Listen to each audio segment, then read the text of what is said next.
helping the kids out of their coats, the way the babies haven't been born. Unpacking the bags and setting up, and planted lilacs and buttercups.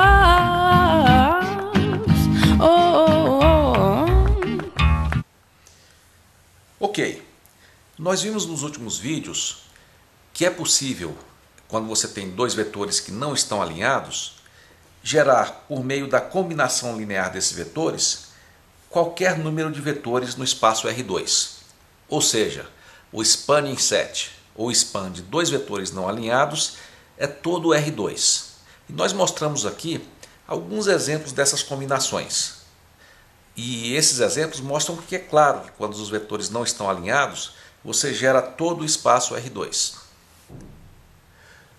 Por outro lado, nós também vimos que em alguns casos você pode ter dois vetores, como esses dois aqui, 2 e 1, que eu vou desenhar aqui, e menos 4 e 2, que eu vou desenhar aqui, que estão alinhados, estão na mesma linha, na mesma reta.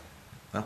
E nesse caso nós vimos que nós não podemos gerar qualquer vetor no R2. Nós podemos gerar o vetor, qualquer vetor, mas só vetores que estão com a seta, com a ponta, né, nessa reta aqui. Então, na verdade, embora você tenha dois componentes, com esses dois vetores, o spanning set ou span desses dois vetores é simplesmente essa reta aqui, e não o R2 inteiro. Então, nesse caso, eles não geram R2, eles geram, de certa forma, um R1, porque eles só estão na dimensão dessa linha aqui. Vamos falar um pouquinho agora sobre o 3D. E se você tiver o espaço R3, né, x, y, z, como aqui no nosso pequeno modelo, né, e aí você tiver três vetores que não estejam alinhados, né, três vetores assim, né, que não estejam alinhados. Eu queria perguntar, intuitivamente, qual vocês acham que vai ser o spanning set desses vetores? Vocês podem me dizer? Isso, vai ser todo o R3, porque olha só, se você tiver dois vetores, digamos nesse plano aqui, x, y, né? Então, esses dois vetores, como eles não estão alinhados, eles geram qualquer vetor no plano xy.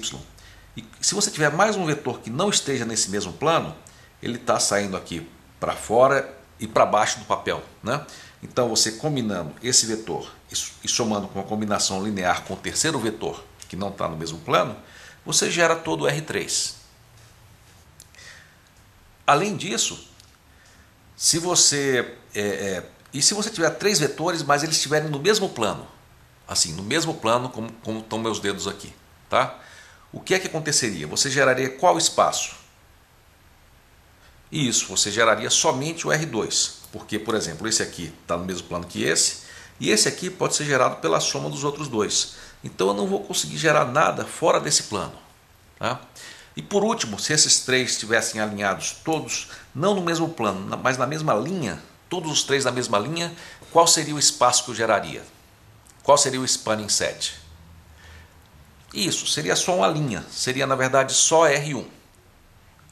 Nesse vídeo, nós vamos tentar responder a essa pergunta. Qual é a importância do conceito de spanning set? Ok, vamos agora à tarefa de explicar como o conceito de spanning set é importante e como ele ajuda a entender algumas sutilezas dos sistemas lineares. Para fazer isso, vamos inicialmente escrever essa equação de outra forma. E essa outra forma é a notação matricial para esse sistema, que é mostrada aqui. Daqui a pouco eu vou pedir para vocês pararem o vídeo e tentar observar se essa equação matricial representa a mesma coisa que nós temos aqui no sistema. Vamos lá? Pare o vídeo e examine essas equações e tentem determinar se elas são de fato equivalentes. Agora, eu queria relembrar vocês o que é que essa equação matricial significa. Vocês geralmente costumam olhar, até o momento, essa matriz usando o conceito de operações com linha. Por exemplo, isso aqui significa o produto escalar dessa linha com esse vetor, que eu represento aqui no canto, né? Produto escalar da linha menos 1, 2 com o vetor xy, que vai dar menos x mais 2y igual a 1. E aqui embaixo você tem a operação dessa linha com esse vetor. Ou seja, aqui do lado, o produto escalar do vetor 2, 2 com o vetor xy, que dá 2x mais 2y igual a 4, igual temos aqui. Mas agora eu queria representar de outra forma. Ao invés de nós olharmos a matriz como se fosse um operador em que você opera as linhas, nós vamos observar esse sistema do ponto de vista de operações com colunas. Vamos ver então como é que isso funciona. Aqui está então a representação a qual eu me referia. Eu afirmo para vocês que esse sistema aqui é equivalente a esse de cima. E eu só reescrevi o sistema de outra forma. Agora nós temos dois vetores, que são os vetores formados pela coluna dessa matriz. Esse aqui é o vetor menos 1, 2, que era a primeira coluna. E aqui é o vetor 2, 2, que é a segunda coluna. E agora o xy, na verdade, vão passar a ser constantes que multiplicam esses dois vetores coluna.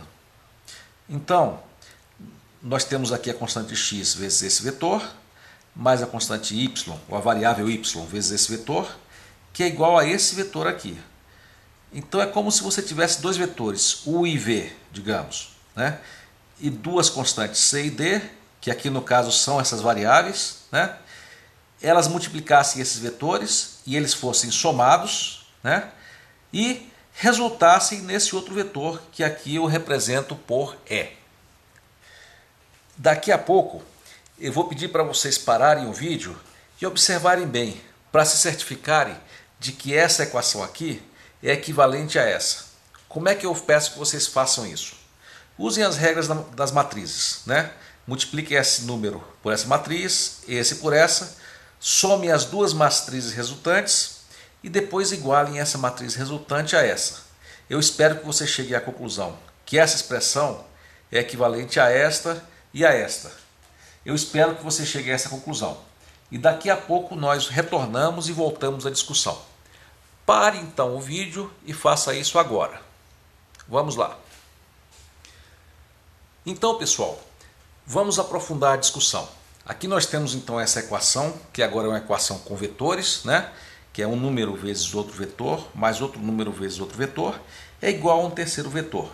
E agora, a forma como nós vimos o sistema é diferente, né? Nós agora queremos encontrar dois números, x e y, pelos quais nós multiplicamos esses dois vetores e temos que achar o terceiro vetor, que é o resultado. E vamos tentar ilustrar de forma gráfica esse problema. Então vejam só, vamos chamar esse vetor aqui de u, ok? Colocar aqui embaixo, u, aqui vamos chamar de v, né? Então aqui nós temos o vetor v, né? E aqui nós temos o vetor 1, 4. Vamos desenhar então esse vetor. Aqui está então o vetor 1, 4. Vamos chamá-lo de w, ok? E representar aqui. Ok? Então temos esse vetor aqui.